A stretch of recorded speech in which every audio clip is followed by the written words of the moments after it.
Hey, everybody, and welcome to Talking to Fastlane. Well, tonight we have a very special guest. Everybody knows Eddie Van Halen, and if you're a music fan, a musician, or have anything to do with music and have a love for music, you know what this guy was all about. One of the greatest guitar players of all time, an idol. He was somebody that so many artists tried to duplicate, and he changed the way that we all look at music and especially the way the guitar was played and what a great instrument it was. Well, tonight, I'm pleased to welcome a music journalist, 50 years. He's done interviews with some of the best out there, the best guitar players, the best people in the business, the most famous in the business. And this guy has written an exceptional book called Tonechaser. His 26-year journey in understanding and learning and his friendship with Mr. Eddie Van Halen. So I am extremely proud to bring Steve Rosen on to join us to discuss Tonechaser and some of the many stories that he's had with Eddie and the Van Halen guys in the past. So, Steve, welcome to the show. Hey, man, thank you so much. Very happy to be here.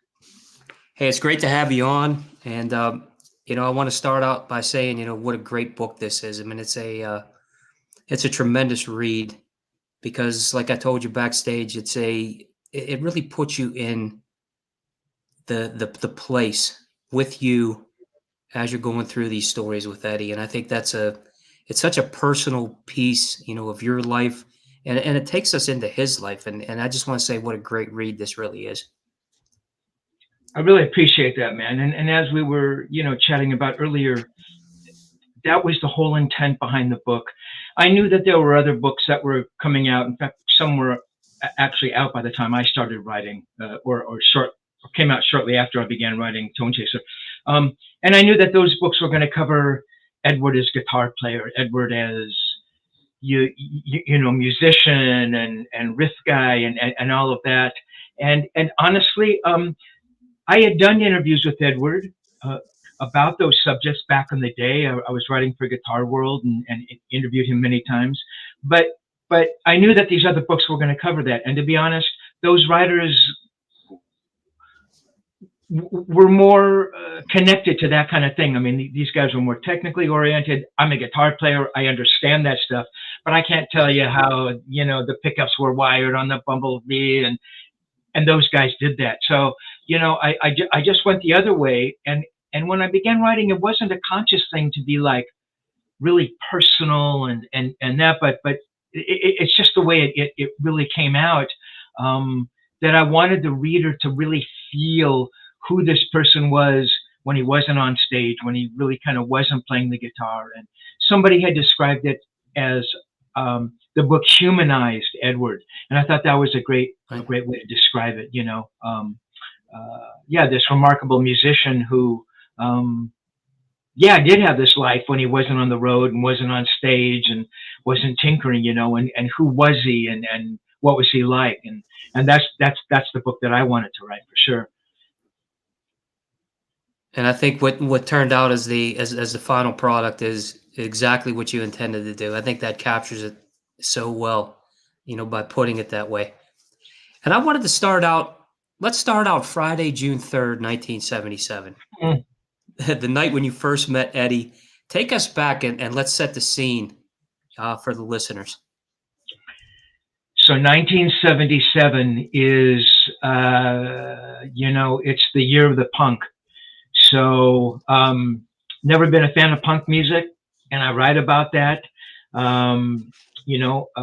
By 77, I had been writing for about 4 years. I had been doing a lot of writing for Guitar World and had interviewed, some astounding musicians. In fact, Ritchie Blackmore, who kind of plays a little role in the book, I had interviewed him just a short while before meeting Edward. And I had interviewed, John McLaughlin and John Entwistle and Wishbone Ash, who are one of my favorite bands, Jeff Beck, Joe Walsh, I mean, some just amazing guitar players. So it's not like I hadn't, done anything as a rock musician. I done quite a bit, but so it's Friday night, June 3rd, 1977. And as I prefaced, I was not a big fan of I was not a big fan of punk. Excuse me. Right. And the whiskey, Go-Go, the famous whiskey club on the Sunset Strip, was where a lot of those punk bands were playing. And I just had no desire to see them. It just didn't do anything for me. Typically, I would be at the whiskey, probably a couple times a week, but seeing all the more kind of rock oriented bands. But on this particular night, Cheap Trick was recording a live record. And I thought, oh my God, Cheap Trick at the little whiskey. I think the whiskey holds about 300 people. Recording a live record. That's worth checking out. So I'm there with my brother, and we're downstairs waiting for the band to come on. And there's a tap on my shoulder, and I turn around, and it's Michelle Meyer. Michelle is the girl who booked the whiskey. And I knew Michelle previously because I had a band. I think the band at the time was either White Noise or Deluge. I can't remember. But I had a band, and, we were looking to play at the various clubs around town. And she was also booking clubs called Madame Wong's East and Madame Wong's West. Madame Wong's East was a pretty famous club at the time. It was like downtown LA, very seedy, and graffiti all around, where punk bands, were playing. And she booked me into the Madame Wong's East and Madame Wong's West without ever having heard the band. And I loved her for doing that. She didn't have to do that.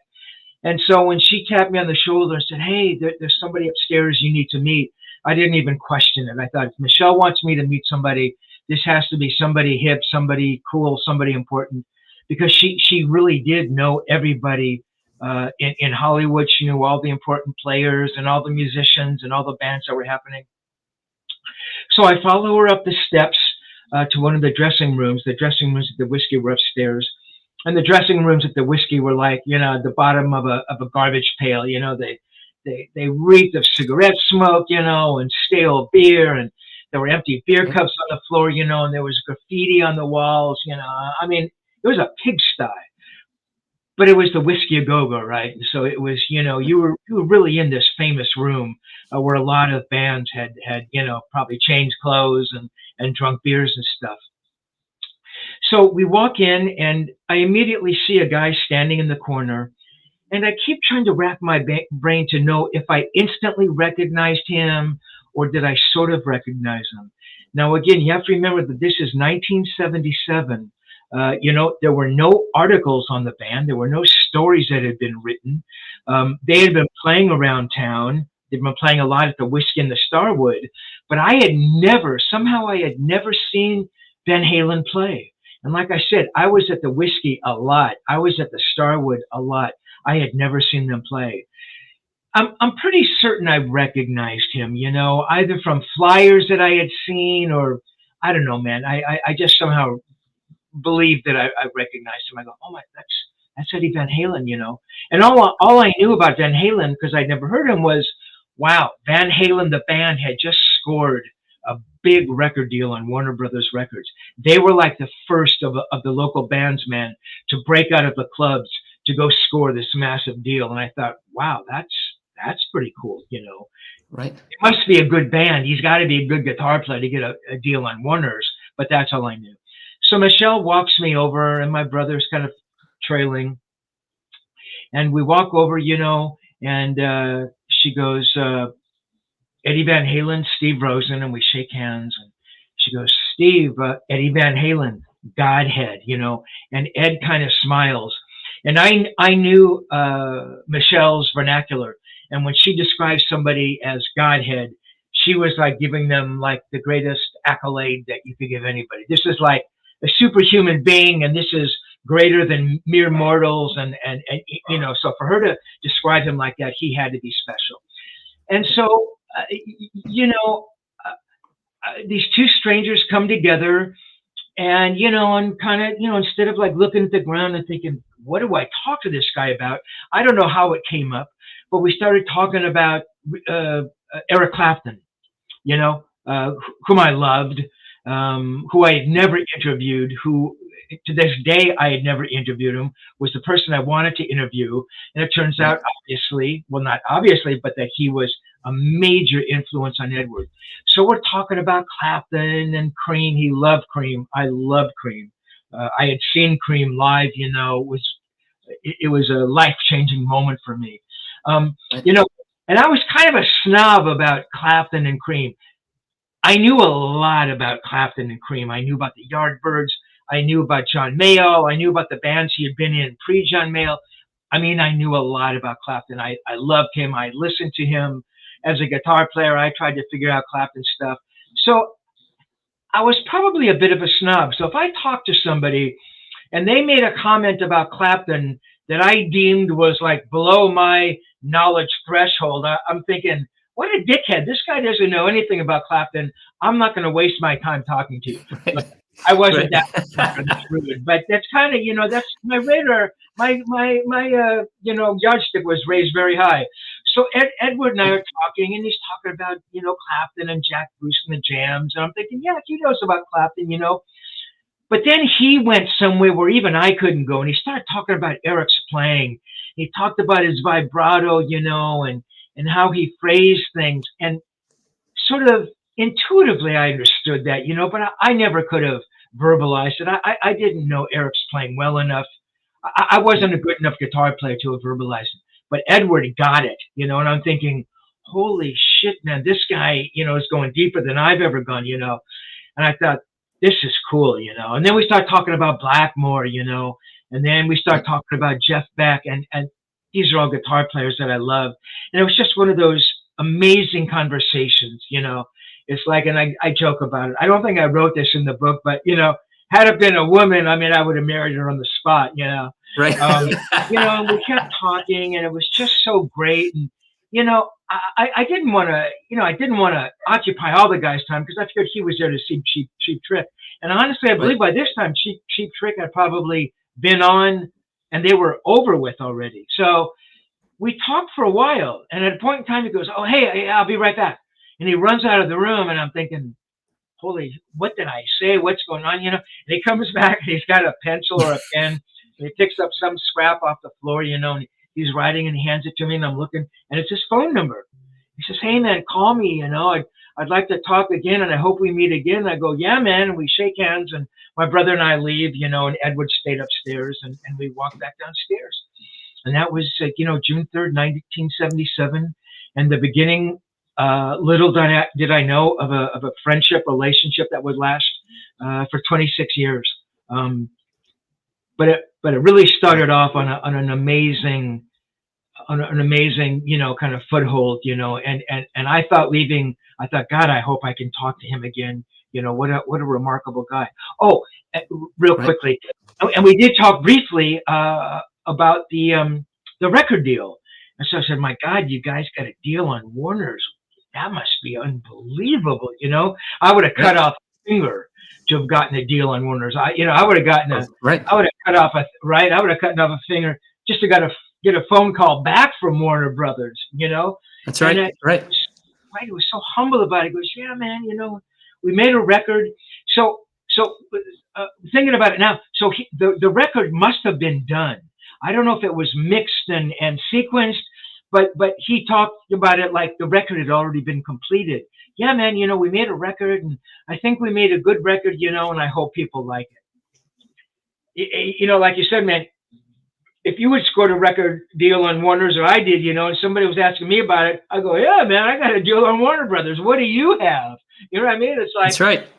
I would have been telling the whole world, but not Edward. And he was never like that. I realized he would never have that outsized kind of, "Hey, I'm better than you" kind of a thing. Never was like that. But yeah, so that's that first night, man. Pretty memorable for sure. That's amazing. I mean, you're looking at the ultimate venue and the history of that place, and then those times too. I mean, that's right when everything started to blow up. Yeah. You know, for that scene, and to have that type of conversation, that has to be, I mean, just amazing. That's a great story, Steve. Thank you, man. And yeah, you're right. And what made it, thinking back on it, I mean, I was sort of aware of it, but not really conscious of it. And probably some people such as yourself had mentioned, oh, so this is before the album actually came out. And I'm thinking about it. I'm going, yeah, the record, right? The first record wouldn't come out until February '78. So we're about 8 months from there. Right. So meeting him at that time, yes, he was kind of a legend around, Hollywood now and this and that. But, I mean, his kingdom was small at that time. Right. The first Right. record would come out, right? He would go out on tour and start blowing up Journey, and then later Sabbath, and Right. his rocket ship ascended so quickly. But I think the fact that I met him before he was Edward Van Halen, I think that had a lot to do with the friendship. And I think the same was true in his mind. Oh, Right. hey, I met that Steve Rosen guy, and I wasn't, a huge star. Not that he would consciously think about these things, but I think subliminally maybe he thought about it. Yeah, and Steve met me when I wasn't, a real big star, and we kind of had this friendship happening before then. So, yeah, that's we had something special, before I was this big rock and roll guy, Right. Right. right? Yeah, that's and that's probably what, really made him attach, to you and build that friendship, like you said, was the fact that, you appreciated him as a person first, right? And you didn't go in as this wow factor, and you put it at that level, and he had that level of comfort with you, and I think that's probably what, made that friendship blossom for so many years, was that trust. I mean, I really think it was. It's funny. I mean, in my, I don't know, man, my stupid naive way, it's like, he'd go out on the road. Every time he'd come back, his legend was bigger. Right. Um, That's right. and I was, obviously, I was so happy and thrilled for him. And somebody asked, did you ever think that he would become what he did? It's easy in hindsight to say, yeah, but it really didn't surprise me. I mean, to get as huge as he did, I don't know, but I knew that he was going to have remarkable success. But so he'd go out, and he'd come back, and his his rocket ship would get a little bit higher. And I mean, it's even stupid to think about it, but it was like, I love the friendship we had, almost before the first album came out, when it was kind Right. of like, just Edward and me. I mean, it wasn't, of course, but when he went out, now the whole world is embracing him, and though he never changed, it's like, I just want, Ed, I just want to just hang out with me, and I just want to be your only friend. I mean, I Right. never Right. wrote Right. about that in the book, and it comes out as jealousy or lunacy, really. But those first years, to be honest, and I've said this before, and when I think about it, I really believe it's true. It was those first 2 years, the first two tours, Van Halen 1, Van Halen 2. Right. I believe, and I'm pretty certain I'm right, that he was the happiest. Man, he'd come back from the road, and the tours had gone amazingly, and the reception to the first and the second record, though the first record may have taken a little bit of time, but the second record, and he's growing as a guitar player, and that remarkable tone he creates on the first record, and that sort of gets a little more dynamic and panoramic on the second record. I mean, my God, those songs and those riffs, wow. Amazing. That's right. Right, and now they're going out and they're doing their own shows. um, um, he was just so full of joy all the time. um,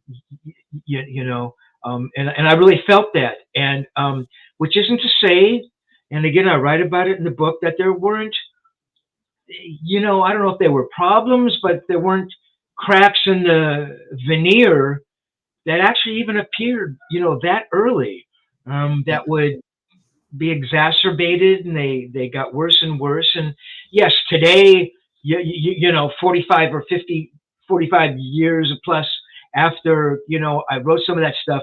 Yes, a lot of that is common knowledge, but it certainly wasn't when they were recording the first and second records, Right. And he would say these things to me, and I'd go, I think, my God, he's, they're becoming the biggest band in the world, and he's being celebrated, and there's those kinds of problems going on internally with the band, and, he's not happy with things. It's like, how can that be possible?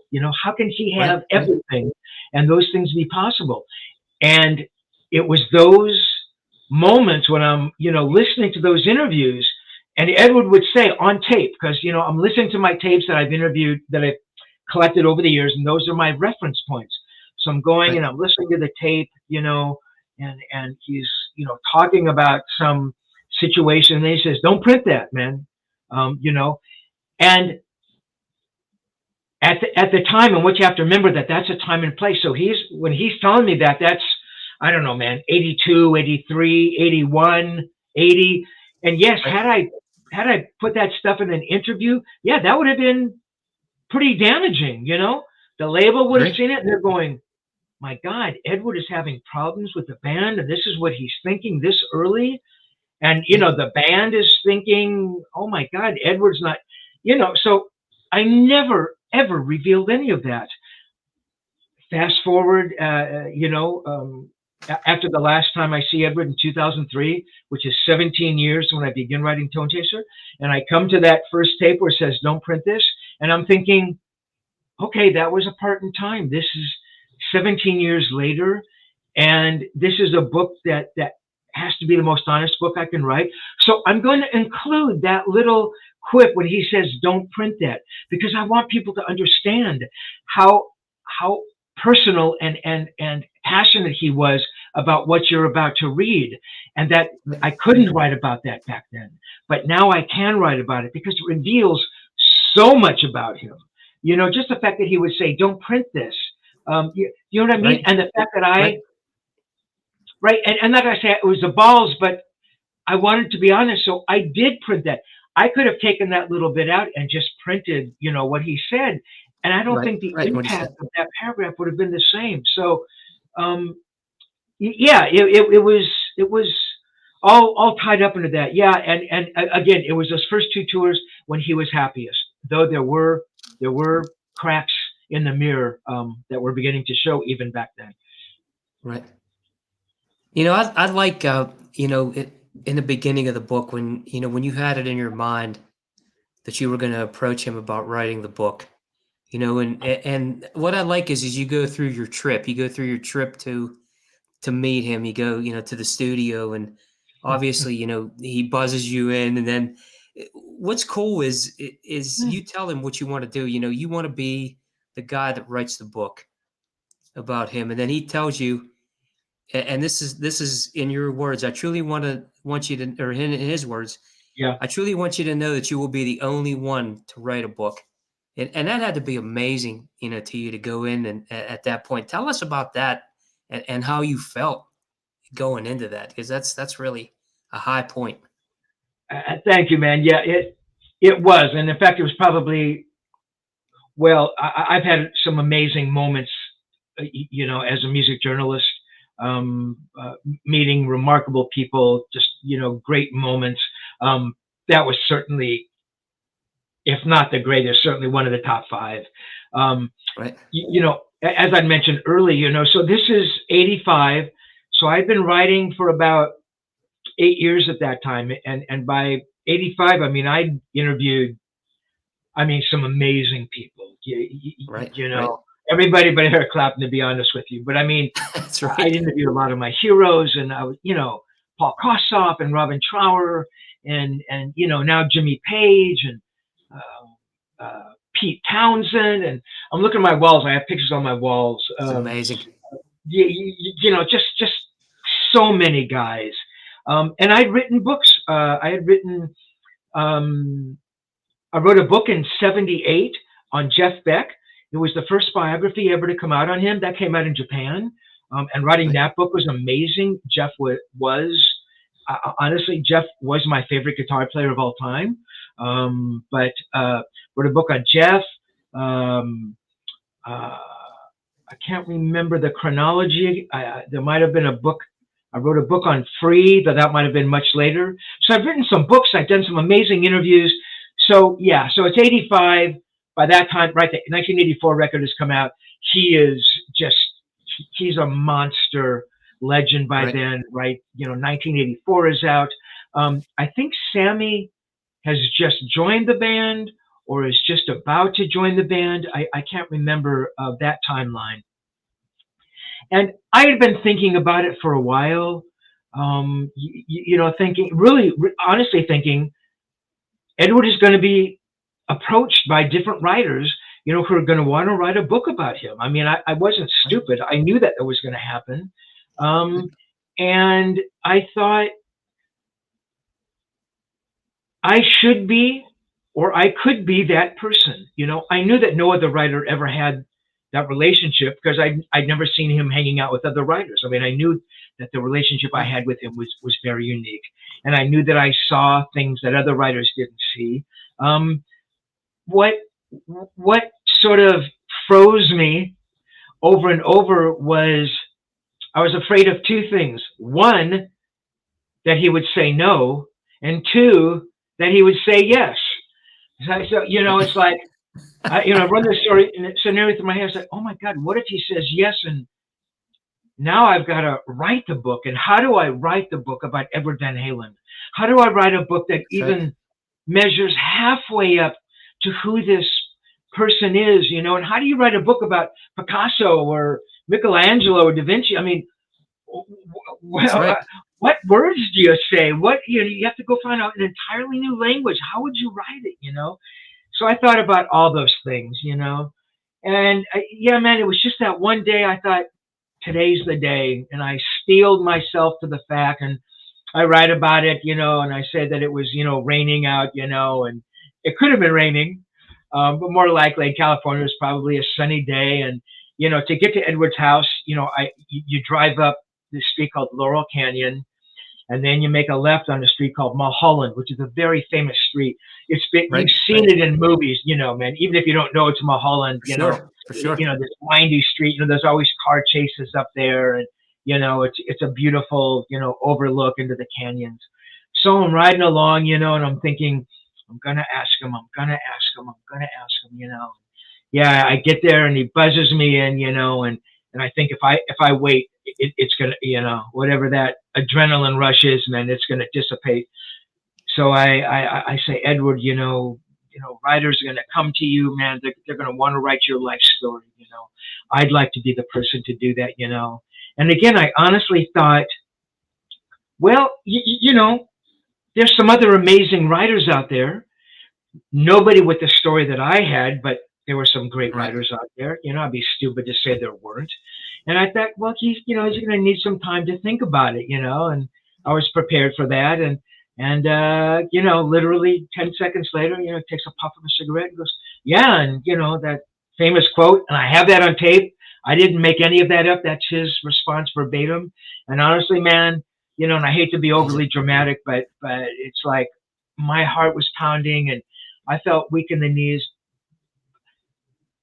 Beyond what I realized the book could be, that it would elevate me from kind of music journalist to an elite musical journalist, And I saw me, being on TV with Edward, David Letterman, man, and we were going to do all the time.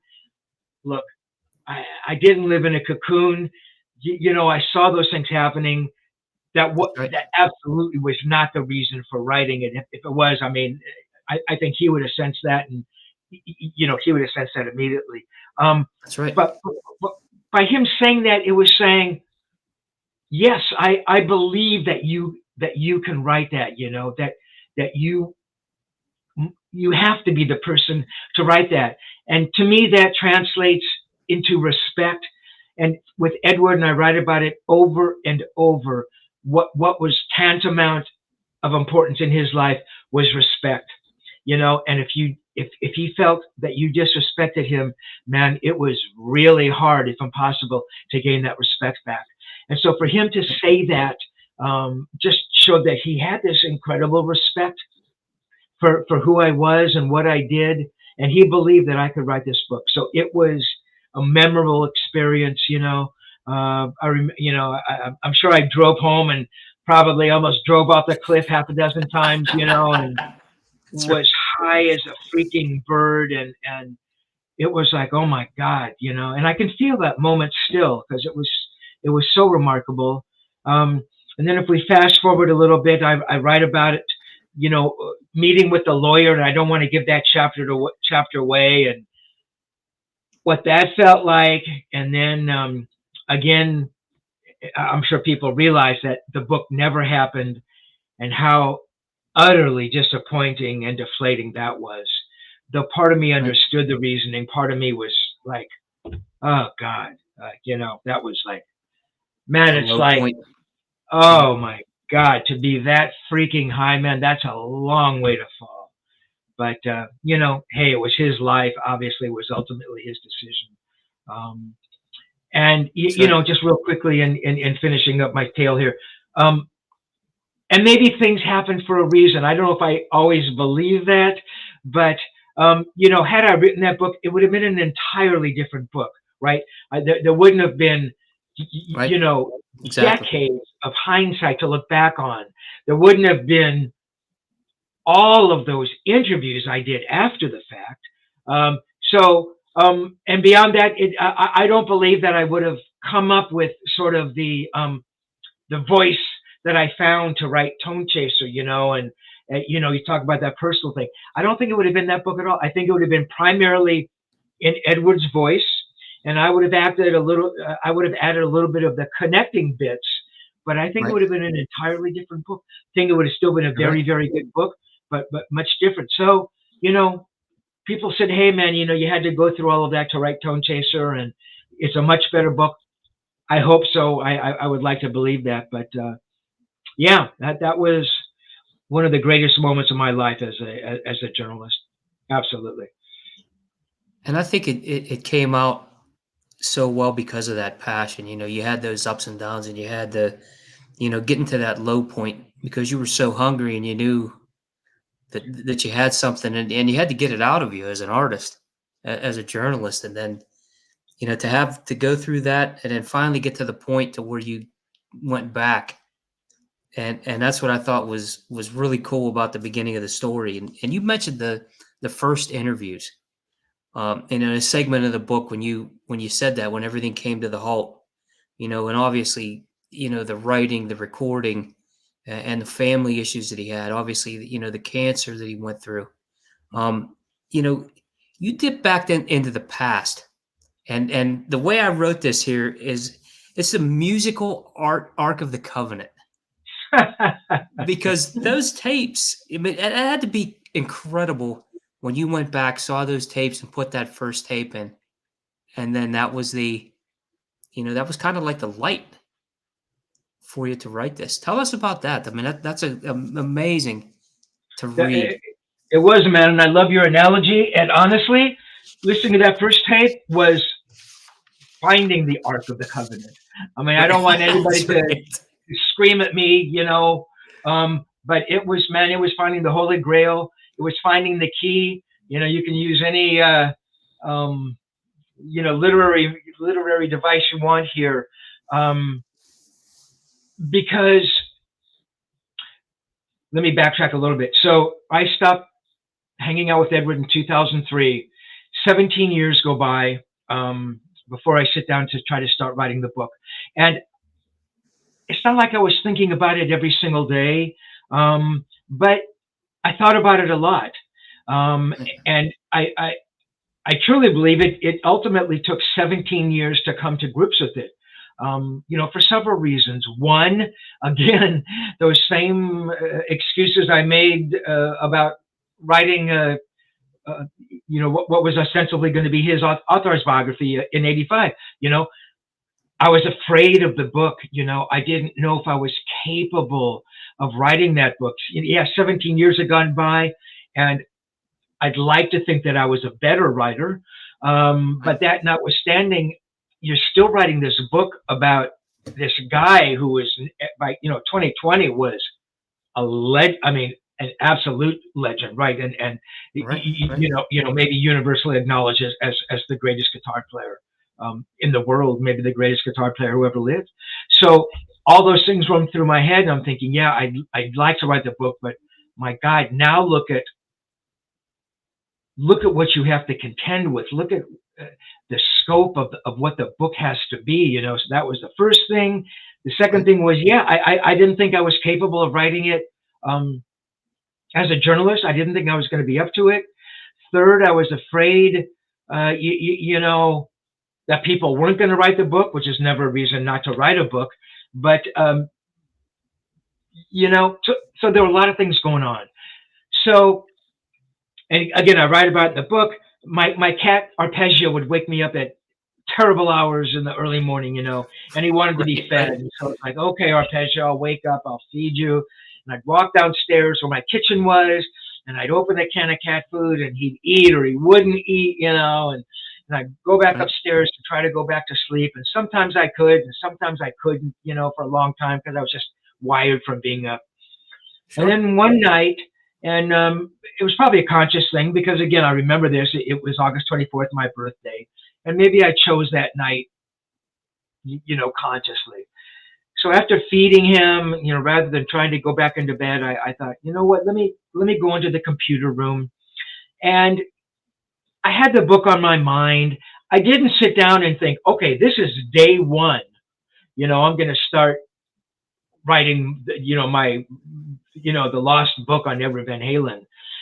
So I sat down and I thought, let's just see what comes out. So I started messing around. And I've always been a big fan of first lines of books. Hunter S. Thompson, Fear and Loathing in Las Vegas, right? And it was somewhere outside of Barstow when I saw the bats. I'm paraphrasing here, which is like so genius. It like gives me shivers, And right. So I'm thinking the first line has to be great. It's got to be different. And I start writing, and I keep going back to the first book, and I'm thinking, well, that book never happened. And this book is happening, and maybe people know about that first book. So somehow it came out that first line, and you're reading this book because you didn't read the first book, and this is confusing, and this is a runner. And I'm looking at it and going, wow, that man, that's really different, but that's kind of interesting. And I tried to hang on to that.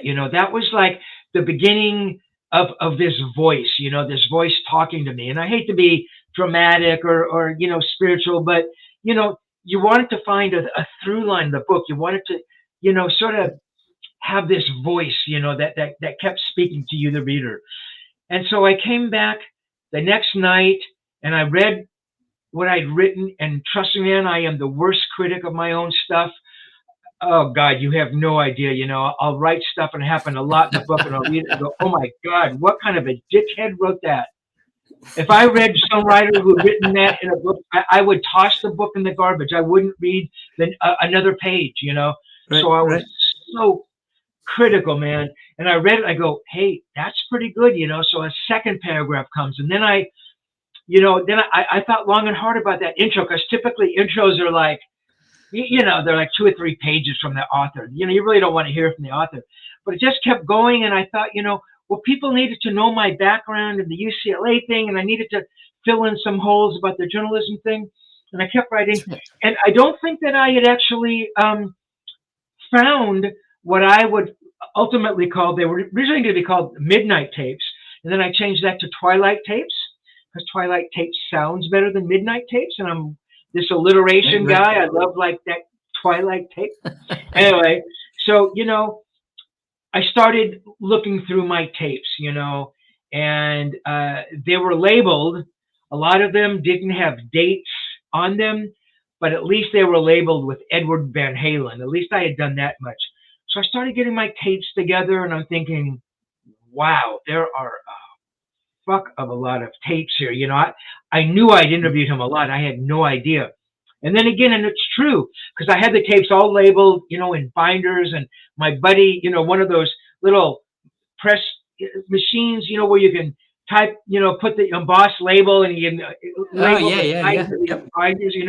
He was so great at that. Dave Jeffers, I love the guy for doing that. So I had all my binders, chronicled, and I had um, uh, the listing, tape one, volume one, tape one, Gary Brooker, volume one, tape two, Peter Frampton. I had them all, so I looked and I found what the Van Halen tapes were, took all those tapes out. But then honestly, there was this tape, there was this binder, it was just black binder, and I never used black binders. And the spine was literally torn in half. How that ever happened, I have no idea. And I'm looking at it, man, and I really didn't know what they were. And again, it's true. I see the one that says REL dot, and I think there might have been a dash, and then it said something else, and I didn't know what it was. So I thought, I'm curious, what is this? So I take the tape out and put it in my Sony Pro Walkman. I'm so proud of myself for finally getting a decent tape player after 15 years of using the worst tape player and microphone in the world, and I could kill myself now. And I put it on, and it's true, man. It was cued, which tells me at some point I had listened to it, but for the life of me, I can never remember. I can't imagine I'd listened to it much after it was first recorded. And I think that first tape was probably recorded somewhere along, probably right around that time, 86, 87, I'm guessing, something like that. Right. And I listen to it, and I hear the voice, and I recognize him instantly. It's Edward. And he's saying, yeah, man, my dad thinks I'm a genius, but my dad thinks I'm a genius.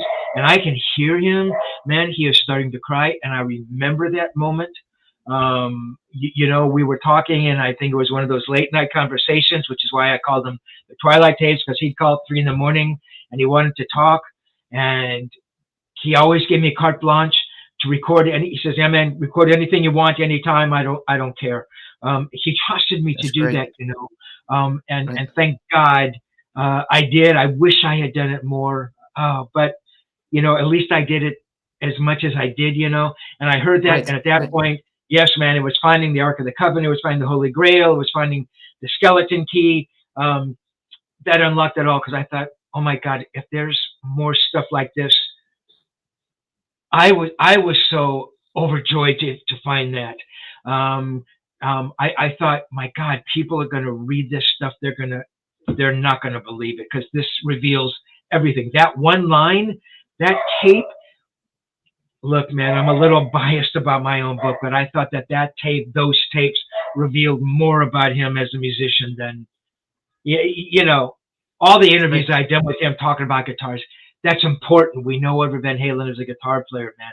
But when you see this other side from him, then this humanistic side, to me, that was everything. Right. So, yes, finding that, gave me confidence. Maybe that's the right word. In Yiddish and Jewish, it's called chutzpah. It's like, hey, man, just the straight balls. Hey, I can write this book because I've got these tapes that are so amazing that unless I totally mess up and write the worst book ever written, I can't write a bad book with this kind of source material. So that's right. Yeah, that's that was amazing to be able to find that. That really is. When I got to that part of the book and I read that, and that's what I thought right away was, you're tapping into, the greatest guitar players' personal feelings, and when he talked about his father and he thought he was a genius, and that goes to back to, I wanted to tie in that the first interview, April 21st, 1978, and I like the way you described that day. It was you were at your parents, and you set up the recorder and had doing all those special pieces to do it. Take us back to that day, and how you got started, and it tells about the, he tells you about his father and the first guitar he had and how he modified it, and that kind of takes us into where this started. And this guy was like a mad scientist, is the best way to put it. Yeah, absolutely. It's so weird because when I did that chapter called The First Interview, I had to re-listen to that tape because I had no memory. I just figured it was it was an interview, it was a phoner I did, uh, at my place on Weepaw Way in the Hollywood Hills that I Right. famously write about. But for some reason, yeah, I was down at my parents' house in Culver City. And what is so weird is, and I don't really get into this in the book, I don't think too much, or maybe I touch on it. Why would I have been at my parents' house on a day when I was pretty certain the interview had been set up by Warner's? Because I didn't set it up. This is before I would have called him or, set Right. something up myself, which later we would do. I would just call him, hey, we need to do an interview, blah, blah, blah. Why would I have been at my parents' house? I mean, Right. so I knew I was going to be there because I had my cassette player with me. It is so weird, and again, man, I was such a technical idiot. Oh, God, and I used one of those little suction cup things, that you put the suction cup on Right. the Right. receiver end, or the receiver end, because I'm not sure, do I put it on the end down here or I'm talking up there? Yeah, you just So I wanted to put it on, guess. Yeah. then right, and then the other end plugs into the cassette player, and even then I'm not sure it's going to work. So that interview, is not, it's not exactly broadcast quality, but yeah, it was a remarkable interview, and you have to understand that this is maybe one of the first interviews, and I think I write about it as being the first interview that Edward ever did, talking about that stuff, talking about his dad, and building his own guitars, and doing all that stuff. Um, uh, and I think I write about it. I'm not sure which chapter, but Jazz Obrecht. Jazz famously was, one of the editors for Guitar Player, and his story, his cover with Edward, and I can remember when that came out. Was certainly the first huge story nationally in an American magazine. That Right. interview, that first interview, appeared in a Japanese magazine. I was writing for a Japanese magazine called Player. That interview actually came out before Jazz's, but it was in Japan only. So I give all due credit to Jazz for that. But yeah, for Edward, I think this interview actually took place before Jazz's. But what struck me is that he was so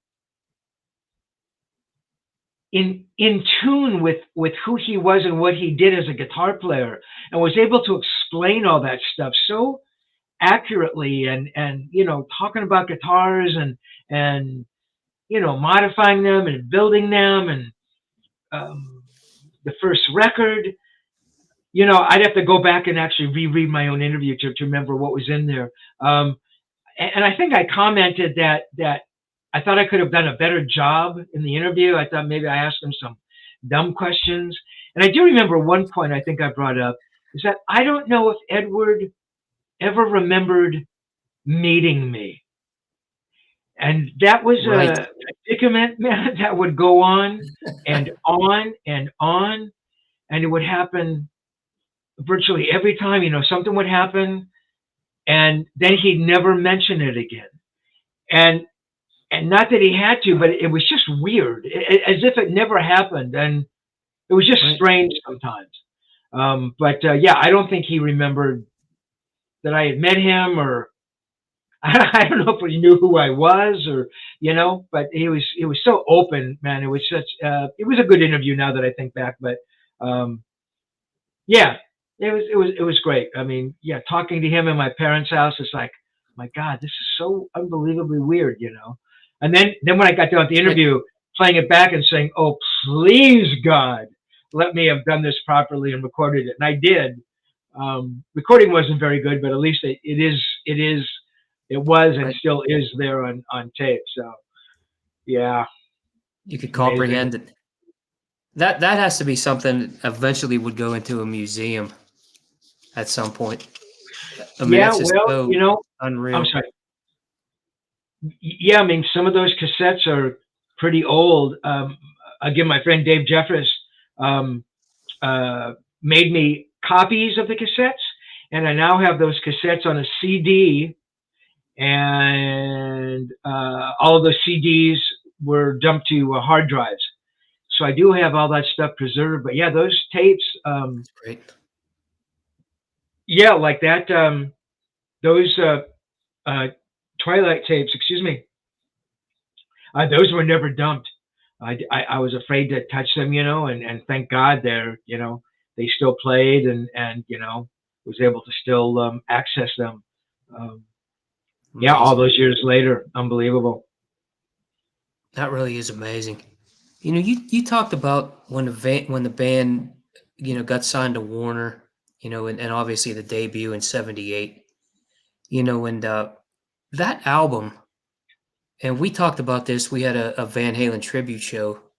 It's been about a month now, but a lot of the musicians I talked to, obviously, Eddie is their influence. Yeah. There's very few that I never hear that about. But when that album hit in 1978, the essence of that album changed music in so many ways, especially for the rock and the hard rock, piece of it. And you were with the guys, at that stage. Obviously you met Eddie, right before it got released and everything.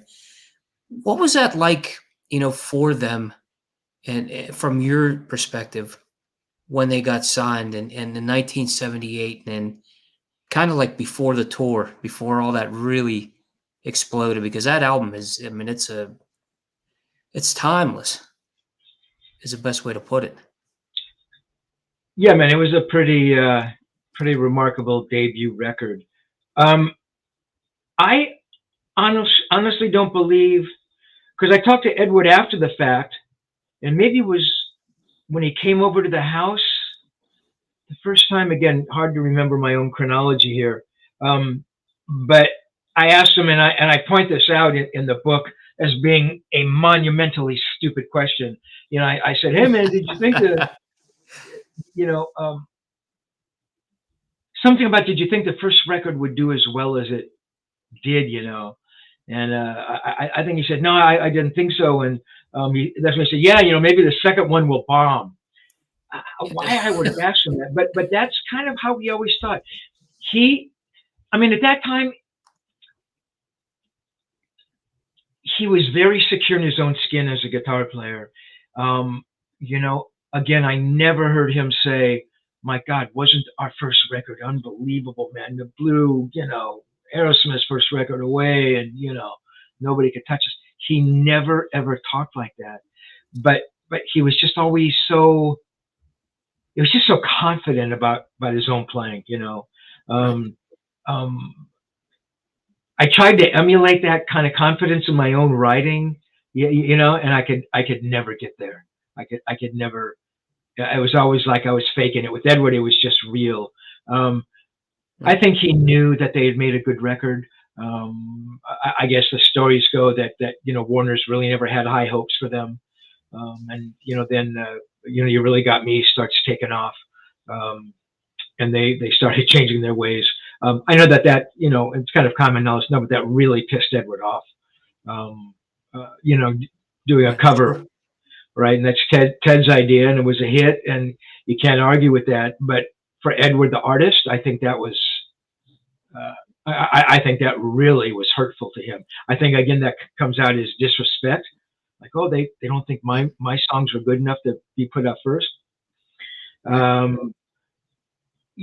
don't know if I talked to. I'm sure I did. Talk to him. After that first record came out. It's hard to remember, when he came over to the house for the first time before the second record, and was playing with the wrist on the second record. I think he was really, really proud of that record. I think he really felt that they had made a really great record. And yeah, I think for him going on the road again for those first two tours was something that he kind of look forward to. I think at a point in time they became, I don't know, like work. Look, we always saw Edward on stage with the big smile, and right. But I don't know.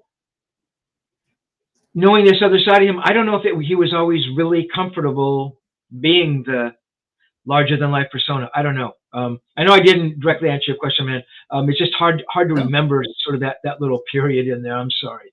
But no, that's not a problem at all because you led right into what I was going to talk about next, and the fact that green days and the day on the green in Oakland Coliseum, and you were there to interview Mick Jones, a foreigner, and Nils Lazauer got the pick of you and Eddie. Obviously the the yeah, one I used for the interview, but the famous one. How about the spur of the moment interview with Angus Young, and then Bon Scott comes in, and I thought that was a cool story because it was it wasn't about Eddie obviously, but you were there for a reason, and it all led to that. Tell us about that because that was an amazing story, as so many in this book. oh, well, thank you, man. It's funny because as I'm writing that chapter, and I'm realizing certainly the main focus is running into Edward, and Zloz is there, and he introduces me. And again, man, that thing I was talking about, I do not know if Edward even knew who I was. Right. And I write in the book, I think he did, because just the way his arm is around my shoulder. I mean, I dissected those, those two photos that Zloz took. And the one picture, that was on the back cover of the first and second editions. I thought that was the only photo that Neil had, or the first edition maybe. And then I went to Neil's again. Neil's studio was only about 15 minutes from where I live in the Hollywood Hills. His is over on Gower in Hollywood. And I said, "Hey man, do you think you have any other pictures of me and Edward?" So he pulls out his Van Halen files, which are like, he's got like 10,000 pictures. I don't know. And he's looking, and he goes, "Oh yeah, man, there's another picture of you and Edward." And I love that other picture because Ed's he looks like a kid, he's kind of looking down. Just remarkable. So, Right. yeah. So the main focus is me hanging out with Ed backstage, while he's warming up, blah, blah, blah. Neil takes the pictures. So we get done, and, I want to go out front and, I'm sorry, watch Van Halen. Because I can listen to the tape and I can hear AC/DC on the tape in the background, very faint. And I write, I was never and still am not an AC/DC fan. Man, my hat's off to them for an astonishing career. It's just not my thing, Angus, a good guitar player, is just not, they got enough fans. They don't need me. So, I agree. so I'm about to, walk back out front, and the publicist for AC/DC comes over, and I knew her, because she handles some other bands. So when she approached me, I go, "Hi," I can't remember her name. I wish I could. But she goes, "Hey, the band's done with their set. They're back here. Would you like to come interview Angus?" And I'm sure I was like, yeah. Right. It's like I didn't know shit about AC/DC. I mean, I knew Angus Young played guitar, and I think his brother played rhythm guitar. I didn't know I knew some of their big songs, but Right. I hadn't prepared anything, so it's like, oh my God, what am I going to do if I say no to her? Now maybe she cuts me off the list for all the other bands, and it's like, that's right. how things worked back in the day. And fair enough, hey, interview this band, and, you may not like them, but we'll give you all our great bands. Just like, okay. So I said, yeah, sure, that'd be great, So we walked back, and luckily I had brought a couple cassettes. So I didn't, I'm thinking, oh my God, do I have enough cassettes? I can't use too much of a cassette because I got to interview Mick Jones. And what if I don't have any fucking cassette tape left? I think I bought a couple of cassettes, so I was smart enough, professional enough to do that. So we walked backstage, and again, Bill Graham had set it up. Each band had his own trailer.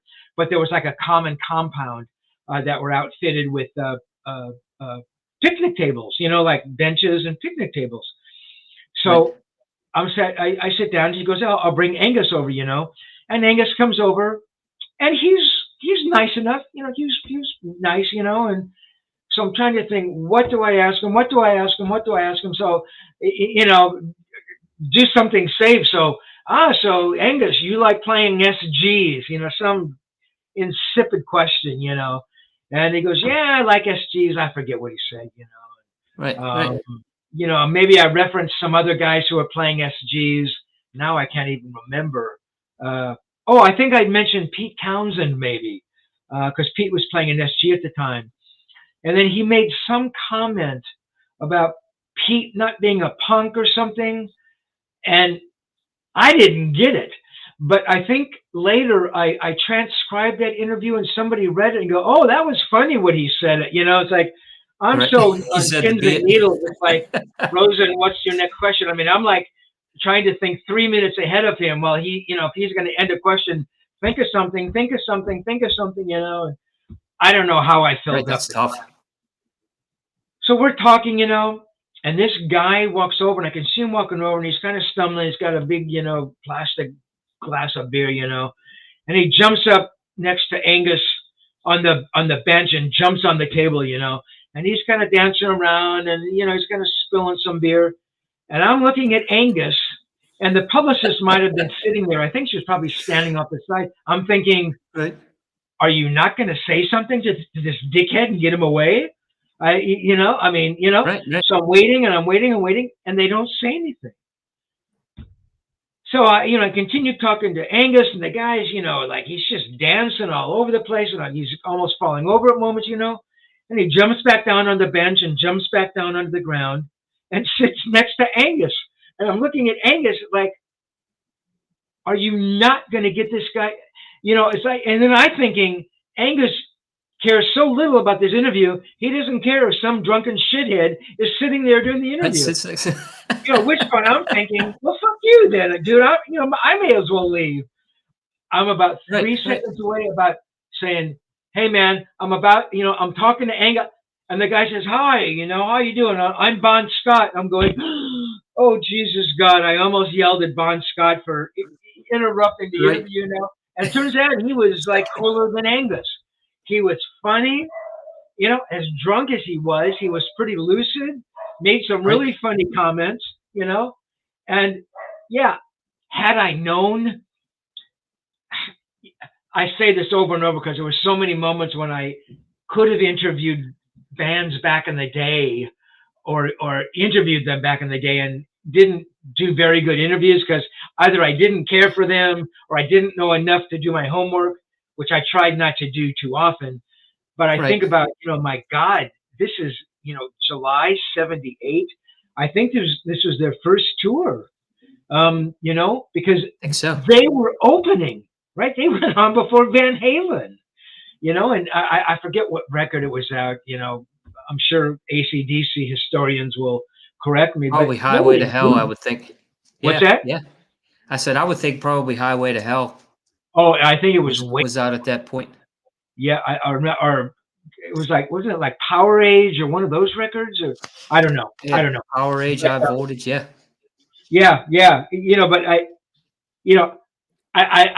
I wish somehow, even though I hadn't prepared for it, because I probably could have talked to them for a much longer time. I think I'm the one who walked away. I could have asked them. I could have asked them all kinds of stuff, and I think about those moments that I miss. I remember, it's off the subject a little. Warner Brothers would contact me at least once a year to interview Bonnie Raitt. I hated Bonnie Raitt back in the day. I now think she is remarkable.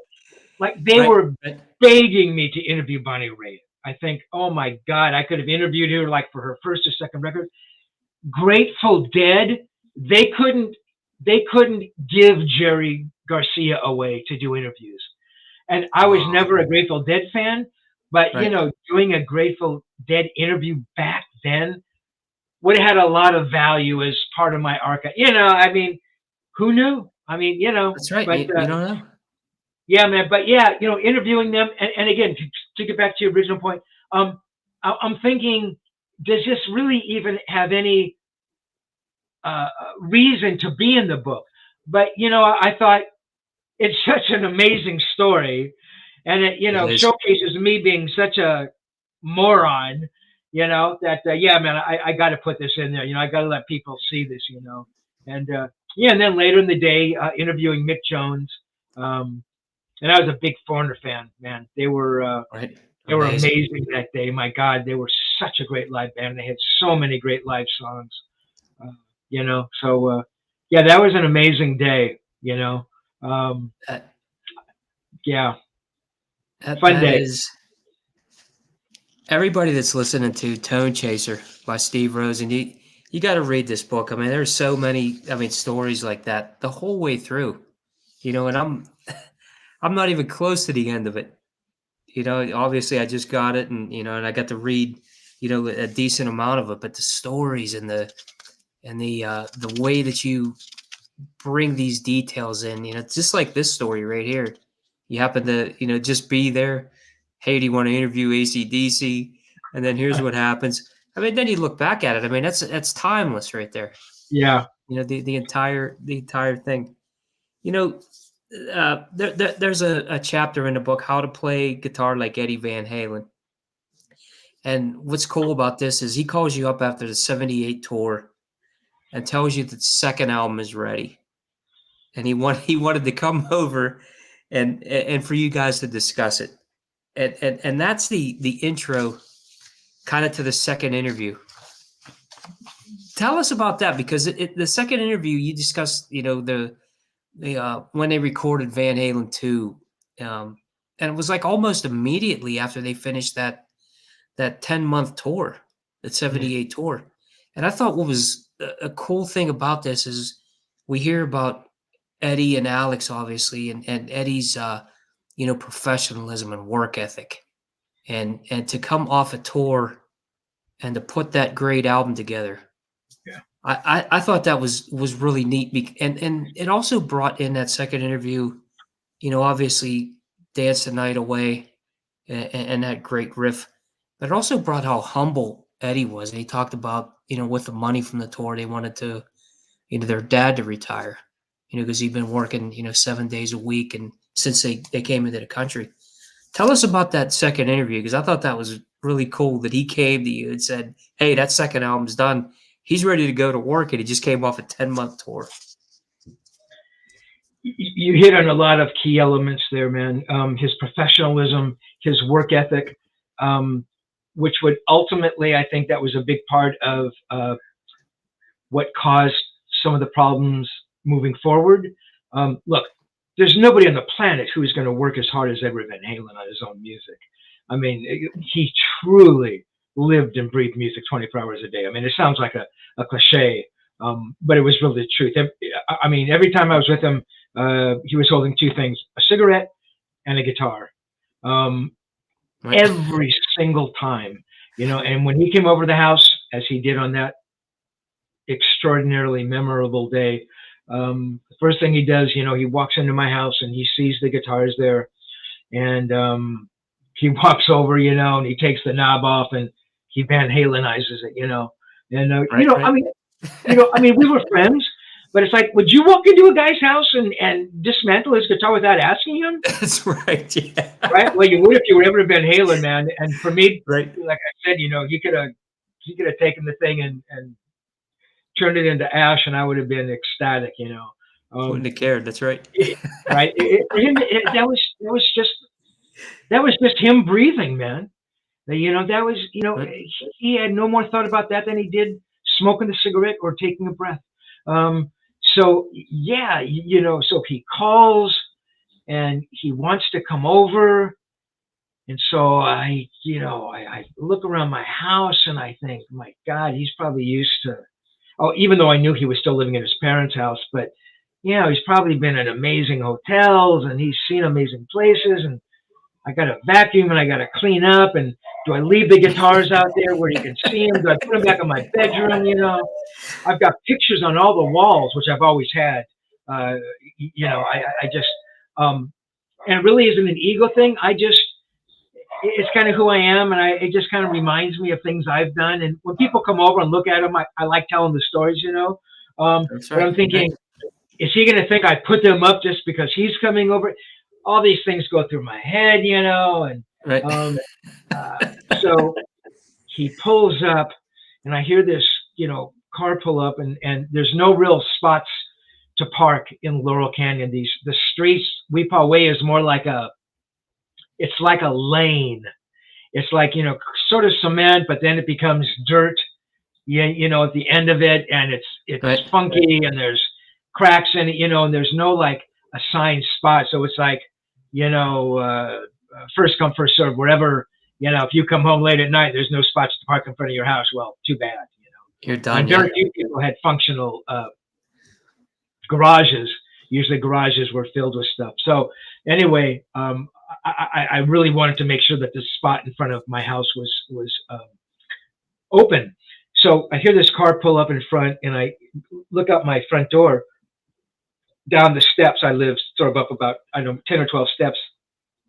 I look down, and there's this beater piece of shit. I don't know what it is. I write about it in the book. People who know Van Halen history know that it was like this, basically his first car. I don't know if it was a Rambler or a Valiant. It was a piece of garbage. You know, at the time, I think I was driving like was that the time of I had a Miata, or it's like, my God, I've got a nicer car than Edward Van Halen. How is that even remotely possible? So I'm about to pull a Bon Scott. I'm about to walk down the steps and yell at this guy. I said, "Hey man, you cannot park there. I'm holding that spot, you know." And I see this guy go out, and I go, "Oh my God, it's Edward!" And I almost yelled at him. Right. So he comes up, and we walked up the steps, and he doesn't even come in the house. He goes, "Hey man, let's go back down to the car." And it's like, now I am so utterly confused. It's like, oh my God, Edward Van Halen is at my house. Now he wants to go to the car.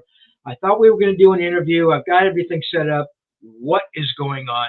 I'm like, I can't even think straight. I don't know what we're doing. I don't know if we're going to drive somewhere, you know. Right. We get in his car, which is a piece of shit, by the way. And but he's proud of it. He goes, "Yeah, man, I bought this car for $700. It's like, $700. My God, they saw you coming, pal." And they nailed it, man. Right? He's got a big boom box, and he puts in a cassette, and he starts playing the tracks from Van Halen 2. And I'm listening, going, "Oh my God!" And I don't, and I write about this. I don't believe that. I'm pretty positive that the tracks were not mixed again, because they weren't sequenced. And I would think that, you know, you would mix them and then sequence them. You know, it's the fact that they weren't mixed and they weren't sequenced. I'm thinking he's just got some kind of a work tape. You know. Right. So he puts it in the cassette, you know, and it's like Spinal Tap, man. He turns it to 11, and it's fucking loud, and the windows are up because we don't want to, you know, bother the neighbors. And he's smoking a cigarette, and it's like the smoke is filling the thing, you know. It's like a Cheech and Chong routine, you know. And I'm gagging, and I write that I get migraines, and cigarette smoke is like the worst thing you can be around. And I'm thinking, please God, don't let me get a migraine in Edward Van Halen's car, you know. And so I'm trying to listen, you know, and trying to mentally take notes, because I didn't even have a pad, you know. He didn't even give me time to bring a pad, because I didn't know we were going to listen to the songs, you know. That's amazing.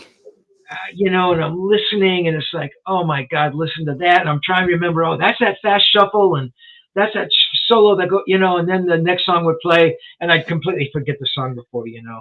And so we get done, you know, and then we walk back into the house, and you know, Tony picks up the guitar, and he takes the knob off, and he's messing with it, you know, and it's out of tune. And I write the guitar was always out of tune. And just watching him tune the guitar, man, it's like, you know, it's like, it would have been like you were sitting there with Da Vinci, and, you know, he's just dipping the brush into the paint. I mean, it's just, nobody would do it like that, right? It was beautiful in and of itself, you know. And, you know, he's like hits a string, and he does it, you know, he doesn't use the harmonics. He just, you know, he doesn't. It's in perfect tune. And of course, it remained in perfect tune while he played it, even though he used the whammy bar. Who knows? It was just magic. And then, we go over the songs, and he's talking about titles. And I remembered Dance the Night Away, and he goes, oh, yeah, and it actually used to be like this. And then I think I put that up on my YouTube page. I think you can hear that.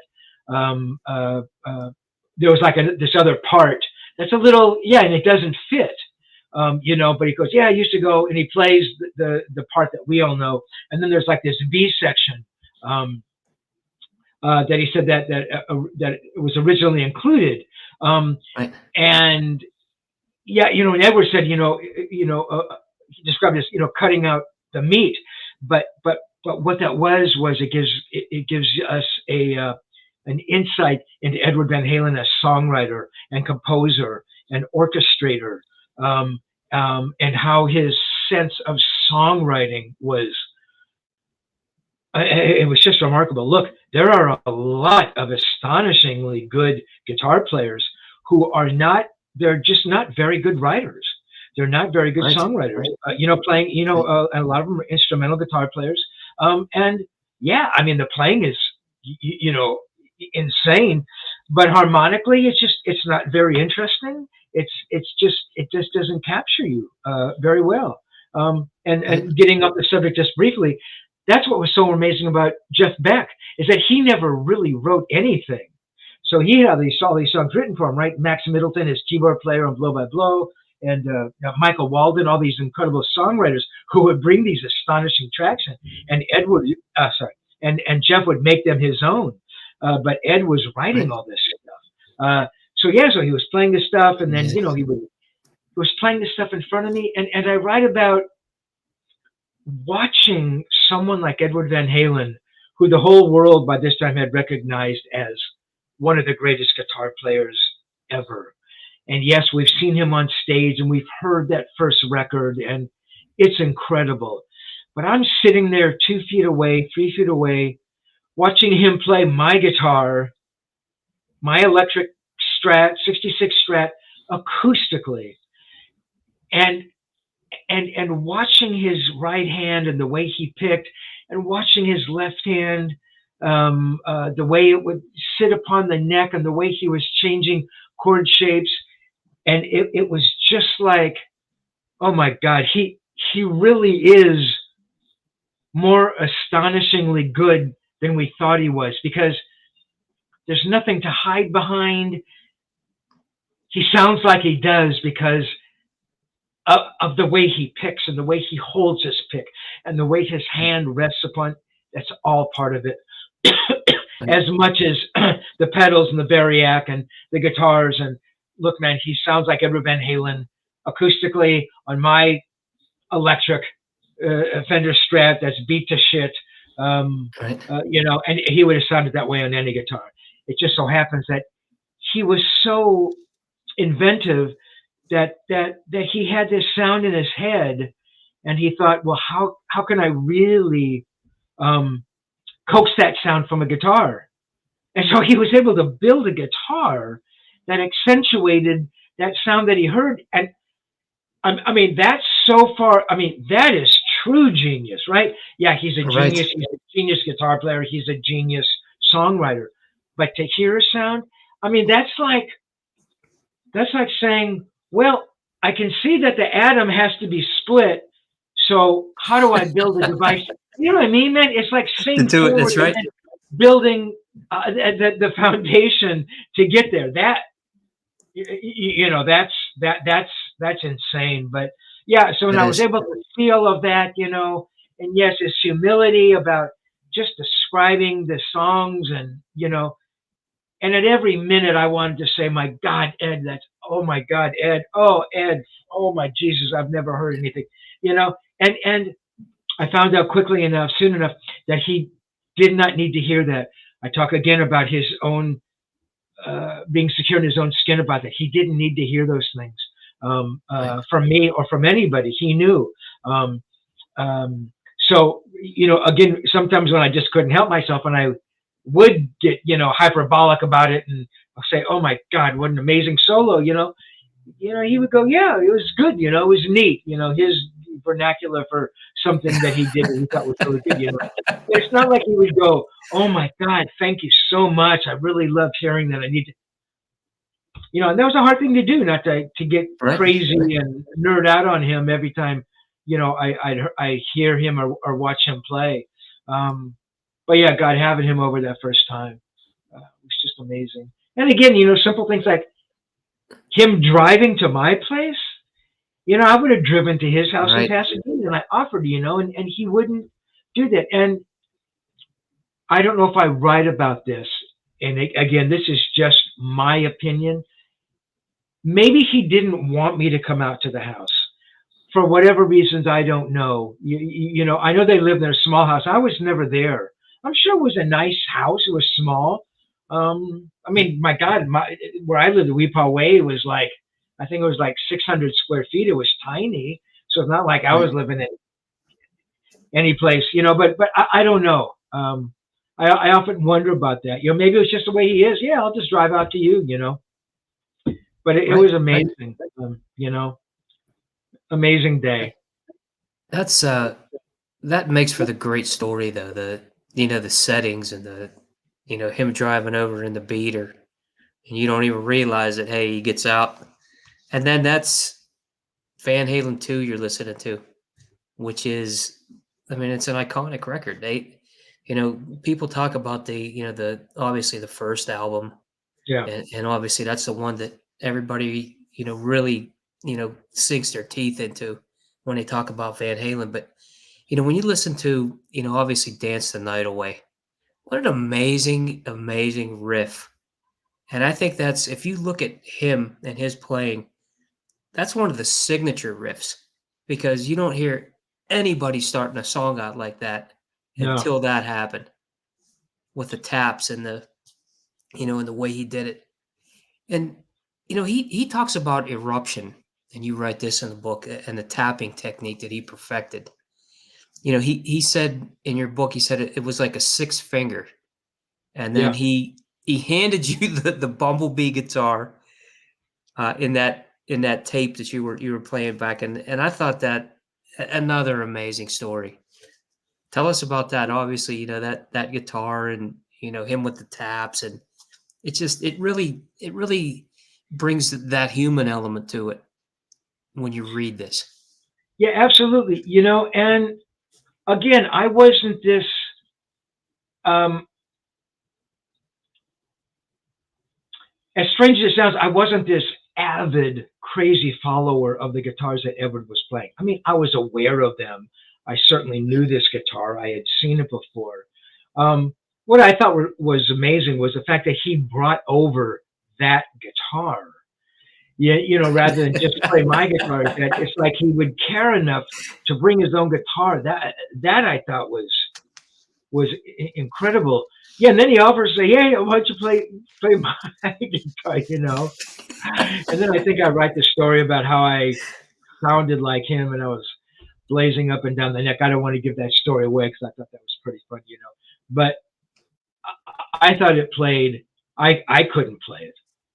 Right. I was used to a vibrato bar, one that was much looser or easier, and one that you could push and pull on. It was always that Jeff Beck school, Right. um, because the bar was just so much looser and required so much less tension. So Ed used, I don't know, 4 springs or something.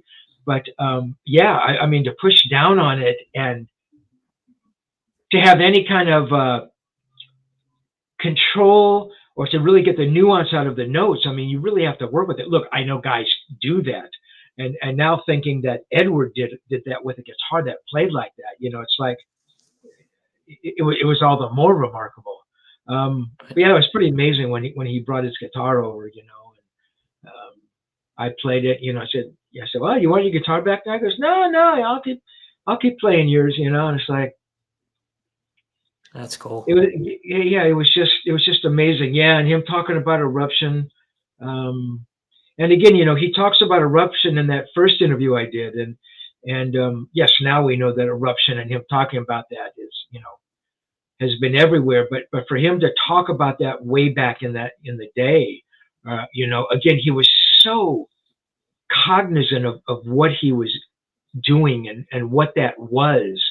For him to talk about it like that in one of the earliest interview, or maybe the first interview he ever spoke about it, I just thought that was amazing. He was just so aware of every single thing that he did, and nothing was by happenstance or accidental, or I mean, he was a real organic guy. But the whole eruption thing, I mean, he had worked a long time to develop that, and was aware that other people had done it before him. But when he said, and rightly so, that he kind of used it in a way nobody else did. I mean, he created that lexicon. Right. It's pretty amazing. It's funny, when I heard the first record, and this is just real quick, and I write about it, I didn't think it was very good. Honestly, I heard Eruption. I go, I didn't know enough to know that I didn't know enough. I just thought, oh yeah, it's just some fast licks that he's playing. It's like, yeah, I'd rather go listen to a Blackmore solo. I mean, it was naivety to 100th degree, But then I, listened to it again. I realized what that was. That was a Tapek thing. I thought, oh, that's what everybody's hearing. That's Right. That's Edward Van Halen. So, yeah, pretty amazing. Pretty amazing guy. He probably turned so many fans that way too.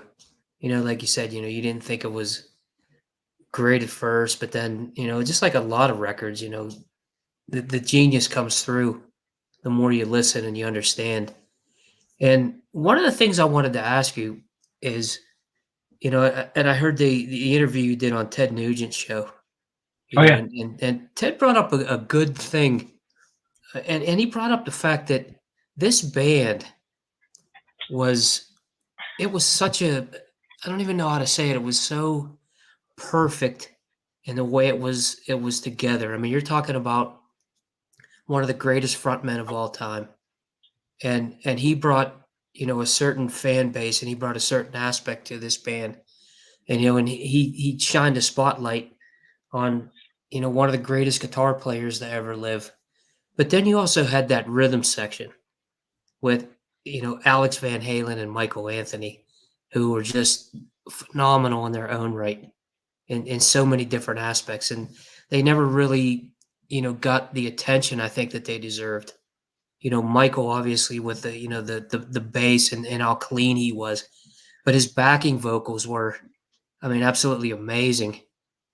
Tell us what your thoughts are about that. Like I said, Ted asked you that question, and I thought that was great to say. This was, not only a great band, but one of the greatest unifications of musicians that has ever played together. In Yeah, my I opinion, mean, anyway. yeah. No, Ted was pretty right on when he said that. They created the template for all of those rock bands to follow. The front man, I mean, I think all those singers wanted to be or emulated Dave. I'm not saying they sang like him, but it was just the role of the front man was defined in Van Halen, and other singers realized that. Right. And the same with Edward and a rhythm section. It was those differences that made them so great, and we think of the great bands and, Right. The Who, right, with Daltrey and Townsend, and they're always at each other's throats. And they're, Right. to my mind, maybe the greatest rock band that's ever been. The Stones and Mick and Keith, and they're still touring when they're 98 years old. Right. Right. And Aerosmith, right? Right. Joe and Steve. I mean, there's probably 1,000 other bands that I can't think of. And you can't, you can't plan that out. You can't say, well, we need a singer that's going to do this, and we need the bass player to be able to sing high harmonies. All those parts fell into place. I mean, look, Ed and Al knew that Michael was a really good singer, right? Because Mike used to sing in his band. So they were aware of that. Were they aware that he had those high harmonies and that would become such a significant part of the band sound? I mean, no. And Dave, they never thought was a good singer, right? Dave wanted to be in the band, and Edward and Al said no, and Dave said, "I'm going to be in your band," and sure enough, he became the singer. Alex. I mean, Edward was never going to play with any other drummer. They had that blood connection. Yes, all those pieces come together, and they get refined over the course of time. I think the band plays infinitely better on the second record than they do on the first record, which isn't to say that they don't play well on the first record, but it's a little, we say we're going for, like, it's a little raw, and the sounds, again, Edward's guitar sounds better on the second record. I mean, it sounds amazing on the first record. Dave's vocals are better on the second record. Right. Al's drums and Mike's bass sound better. So they're learning how to use the studio. It was just that thing that connected, and a lot of it is unspoken, and what made them so different than, I don't know, man, Rat or Dawkins, amazing guitar players, very good singers, good songs, but they never, I mean, they always lived in the Van Halen shadow. So that's right. Yeah, to be honest, in my mind, and I'll get a lot of arguments about this, it was always Edward. People have said, well, if Sammy was the first singer in the band, would they have been as popular? It's an impossible question to answer because none of the songs would have been the same. So the real question to ask is, if Sammy had been in the band singing, Running with the Devil and Jamie's Crying, that would really be the kind of the parallel question. And would the band as big been as big? Again, I don't know. If I say yes or no, I'm going to get beat up. But I don't know. It was always Edward. I think what happened, right?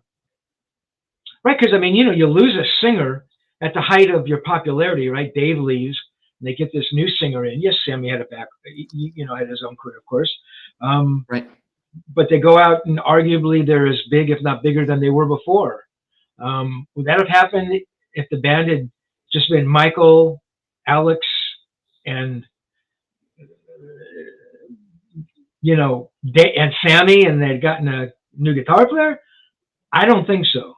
But then what happens is, they try to change singers again, with Van Halen 3, and the Van Halen fans weren't willing to accept two singers, two new singers in Van Halen. So that's what happened. But Edward, it was just a genius that came through that, I don't know, man, it was just unmistakable. So, I but totally agree. But they did, what they created was certainly unique, and and they became the biggest selling band on Warner's. That's just unbelievable to me. And Warner's dropped them ultimately. That's amazing. That's another story, Right. One of the last things I wanted to bring up is the chapter. Excuse me, the chapter "A Song Is Born," and he calls you up right after Christmas, and and if I have this right, I remember in the book that he pulls up in a Lamborghini and takes you to 5150 studio, and you guys play together and work on a song together. He tell us about that song. Obviously, in the book, like you say, it never came to fruition, and I'm sure that was something that you're like, oh man, something you hang on to. Tell us about that though, because that situation where you actually got to, work with, it's kind of like you said, working with Picasso and him saying, look, Exactly. here's a brush and we're going to give you this. Tell us about that, man. It's a surreal moment and an amazing, amazing piece to this book. So Edward comes over and picks me up, which he would do once in a while. And remember, I only lived, and I think I clocked it once. It's literally like 6 miles. I mean, it's not far, but who knows, man? He wanted to get out of the house. He wanted to drive. Right. So he came in and he picks me up. Yeah, and I think, do I write that it was the Lamborghini? Because it's hard for me to remember.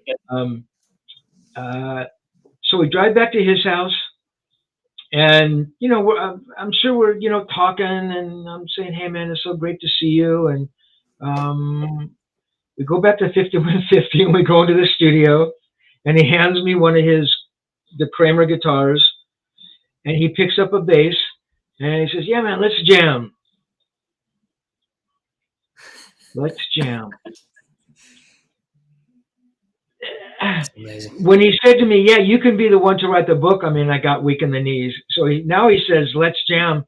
I not only get weak in the knees, and I think I'm going to throw up, and I can't even, I don't even know what to do, and he plugs me in, he's got some rig plugged in, plugged in, and I can tell that it's pretty loud. When you put in a jack and an amp, you can tell when it crackles, it was loud. It's cracked, yeah.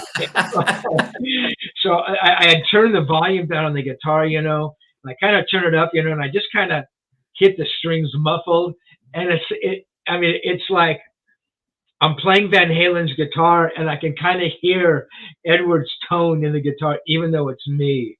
And it's like, oh God, what is this about? What is about to happen? And he plugs in the bass, and he starts doing some crazy runs on the bass, of course. And I'm thinking to myself, I go, "You're the guitar player. You got to start this in, because if Ed starts a jam, he's going to do something, and I'll be lost the whole time. I mean, even if he does something simple, his timing, and then I'll be off, and he'll yell at me, and he would never yell at me. That's the most amazing thing about him. So I'm thinking, play something, play something, play something, play something. I start playing this riff that I had been messing around with. I was a songwriter, and I've been writing songs with some buddies. And I was a good guitar player. I wasn't a great guitar player, but I was good. I understood guitar. I understood guitar harmony. How chords went together. I understood how to build songs. So I had that knowledge. And I was always kind of messing with like weird chord shapes. I couldn't tell you what they were called, but I try to figure out like a chord progression. And sometimes I just put my hand on the neck in a weird place and see what is that chord, and that goes like and just try to build songs. So I had this one riff, and it actually had a little bit of a Van Halen vibe to it. There was it was like an A minor. It was like a running A note, an open A, and kind of like these dun, dun, dun, dun, dun, dun, dun, dun, dun, dun, dun. I mean, slightly Van Halen. I didn't play it because I thought it was Van Halen. It was like I played because it was the only fucking thing I could think of at the moment. So I start doing it, and I'm thinking, this is going to be so dumb for him. He's gonna wish he was somewhere else. I mean, these are the things that would go through my mind. So I start playing, and he's just, he immediately like picks up the vibe, and he's doing like a boom, boom, boom, do do do, and he's setting the rhythm, he's getting the pulse and the groove, and he's figuring out the notes.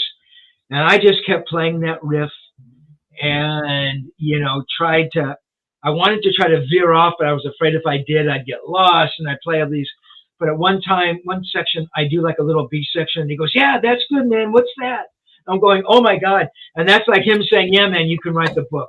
I mean, that's like Picasso saying, "Yeah, that was a good pencil line you drew." You know what I mean? And it's amazing.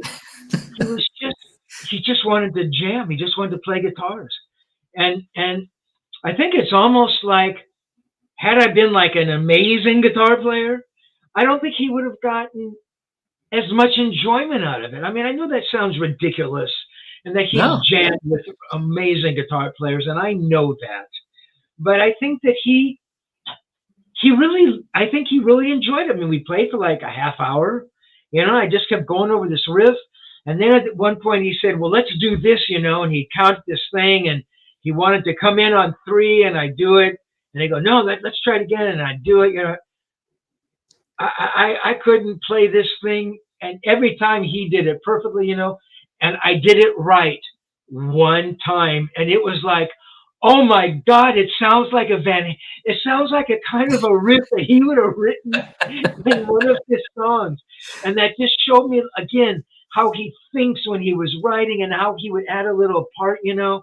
And so we get done playing, and he reaches over because he records everything that he does, and he had a boombox going. The boombox was hardwired into, you know, his rig or, you know, the board or something, and he hands me the cassette, and I still have that cassette.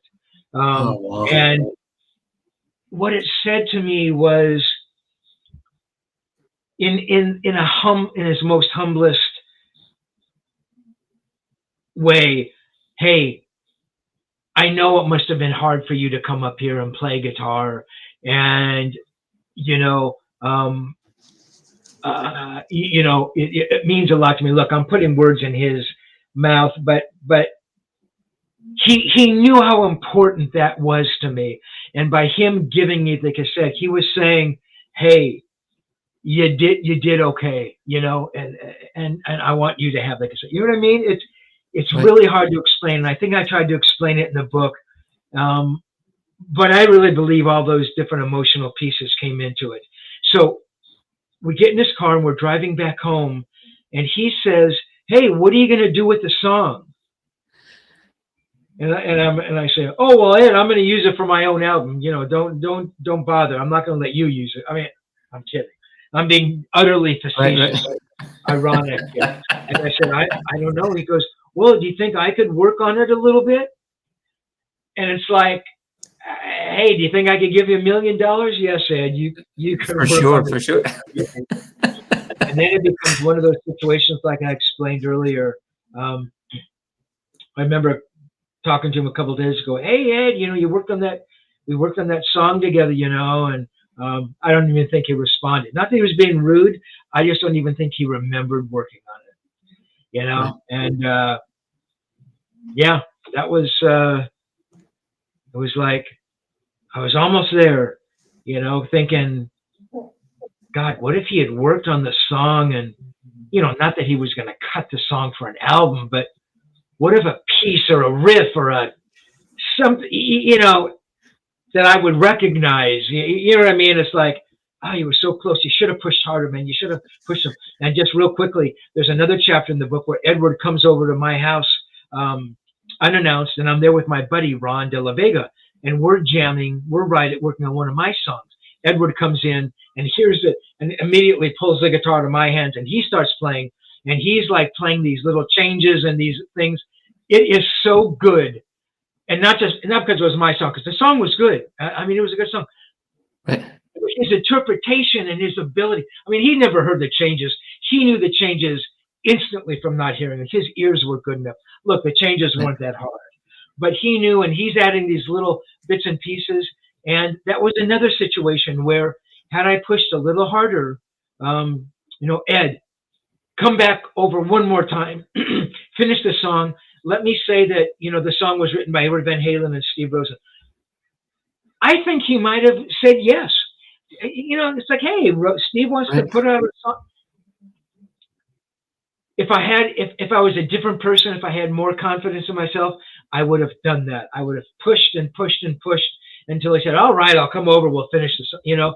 But I wasn't, that's not who I was, and I couldn't push him like that. And again, he forgot about that song. But I do have Edward Van Halen playing these guitar parts and a solo over my song. In fact, there's a little video that I put out when Tonechaser first came out. It's only like 15 seconds long.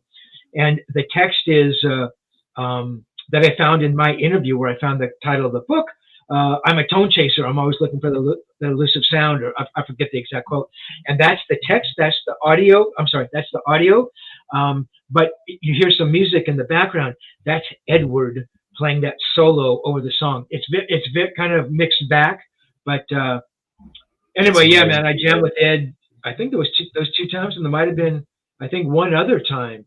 But yeah, you know, it's like I'm watching a Blood Bass thinking, well, yeah, he's good. How good is he going to be? And I knew, I mean, look, I know he was amazing, but it's like all of those parts coming together and hearing him play Right. bass and the sense of timing. My God, it was, oh my God.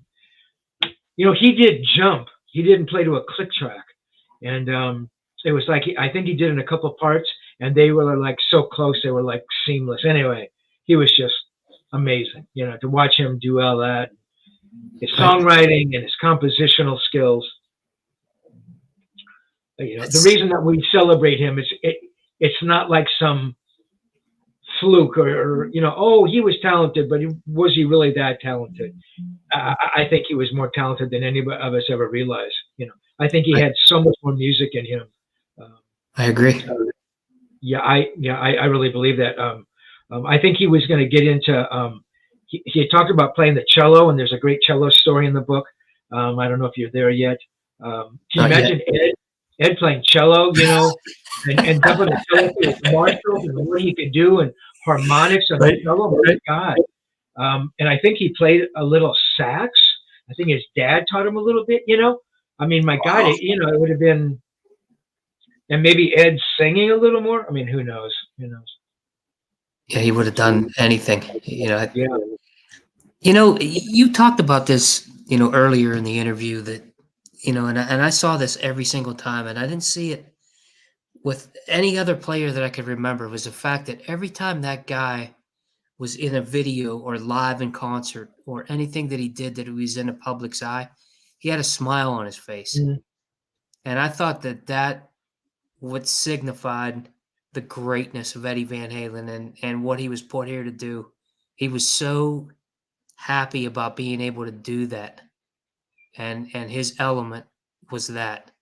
And I think what you did in this book, you know, and obviously the title Tonechaser was the fact that, you know, even in his greatness was the fact that he was never satisfied with what he did. And I think that kind of ties in to you writing this book, because you had that point to where you didn't think it was going to happen, but then there it is. You always had that hunger, and I'm sure you still do, to write. But I think, you know, if there was a book that was written about Eddie Van Halen, this is the signature book. I can't see anything outdoing this ever, because it's a personal, it's a human element story by somebody that was there, that truly cared about a relationship with a person, you know, and it happened to be the greatest guitar player in history that changed, you know, the way people listen and changed generations of music for a lifetime. And what you put here to writing is it's amazing, man. So really, man, coming from somebody that really appreciates this music and what guys like you do and what these artists do, you nailed it. You really did. Those are extraordinary things to say, man. Thank you so much. I mean, that's the book that I so longingly wanted to write. You know, I really, when it was done, I thought, I've written a good book. You know, I think it's the best. It's the best compositionally that I could have done. I couldn't have written. I was at the height of my literary talents, whatever they may be, you know. But content-wise and direction, I mean, I didn't know how people were going to respond, because it was such a personal book, that it was very honest. You know, I thought, my God, am I, you know, am I putting a blemish on his life? Or are people going to think that I said things I shouldn't have said? And I think one person just said some nasty comments in some Reddit forum or something, where there's a ton of nasty comments about everybody, said, who's this Rosen? Oh, how does he write a book? So he didn't know me at all, Right. but, the responses from virtually everybody else has been, which I find so ultimately gratifying. Thank you for writing this book, and yeah, I am so happy I wrote the book. And yes, you're right, man. It was something that I had to do, I wanted to do, and when it was done, again, I was hoping people were going to see it in the same light that I had written it, which was, yes, I had a friendship with the greatest guitar player in the world, and I love this guy, and I think we really cared about each other, and Great. I hope you walk away from this knowing a little bit more about Edward Van Halen than you did before reading this. So, yeah, man. Yeah, really, Steve. I mean, it's that good, and everybody that's listening, tonechaserbook.com. I have my copy, and talking to Steve. I mean, this is a book you can't put down. If you're a Van Halen fan, or if you're a music fan, and it's such a good, puts a great personal touch on this guitar player that we all idolized, and a guy that really changed the world for musicians. And Steve, honestly, I think Eddie's looking down and he's smiling, man, because what you did here and what you put into words, he has to be so happy, because it's something that's very special, and it's unlike any musical type book that I've ever read. Usually, we talk about he's this kind of guitar player, and here's the style, the riff, and even the equipment that he uses, but they don't put that personal spin on it that you did. And I think that's what sets this one apart. Thank you so much, man. I hope Edward's looking down. I hope he's smiling. I hope he would have been happy with the book. It was terrible when he passes away 6 weeks after I began the book, and one of my dreams was to finish the book and get a copy to him, and Right. maybe that mends fences or whatever. But I hope he would have liked the book for sure. Of course. I'm sure he did. Yeah, Steve, man. I could talk to you all night. And I mean, it's that interesting, and such a great conversation with so much. But I want to thank you for being on the show, and everybody that's listening again. Steve Rosen, tonechaserbook.com. I highly recommend this one. I mean, if you're a fan of Eddie Van Halen, this is the book. So many great stories. So many great stories, even, that intertwine, like you walking into the AC/DC interview, and it's really cool to hear those stories and to be able to share this with you. So I wish you the best of luck in everything that you do. And, obviously with this book, tonechaserbook.com, get this one. And Steve, I'd love to have you on a show again at any time. Anything that you're doing, just talking music and anything, man. You got a fan here forever. Very nice, man. Wonderful questions. Had an amazing time. You're very good for my soul. We'll definitely be back. I've got some things that could be interesting to talk about coming up. So we'll definitely talk again. And again, man, I really appreciate it. And everybody out there, I hope you dug the conversation, and go and check out the book. Thanks, man. Let me jump on here and get it here for everybody. I know my background is a little bit. Yeah, it becomes an interesting. God, that's amazing that it does that. Interesting 3D. Yeah, exactly. Because there it is. Because what you're seeing is on Edward, on the figure on the cover, it's called UV coating, where it kind of has like that glossy look when you turn the book. But that's what sort of was showing. That was amazing. So yeah, man. Listen, I appreciate you having me, and we'll definitely talk again. Absolutely. Best of luck, Steve. Steve Rosen man. again. Thanks, guys. Tonechaserbook.com. Get out and get it. Thanks everybody for listening. We'll be Thanks. back next week. Celebrate the 100th episode that just passed of Talking to Fastlane.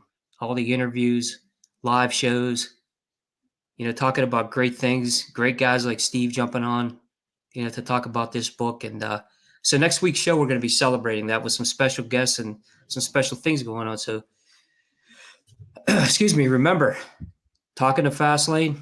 You can hit me on Facebook, hit us on Facebook, on YouTube. Subscribe to the Talking to Fastlane channel to see all these interviews with some of these amazing musicians. And again, thanks again, Steve. Have a great evening. And tonechaserbook.com, Steve Rosen. Yep. Hit him up on Facebook and hit that link if you want to read some great pieces on Eddie Van Halen. It's an excellent book. Thank you, man. See you Thanks, later. Steve. Good night, everybody. Have a good night.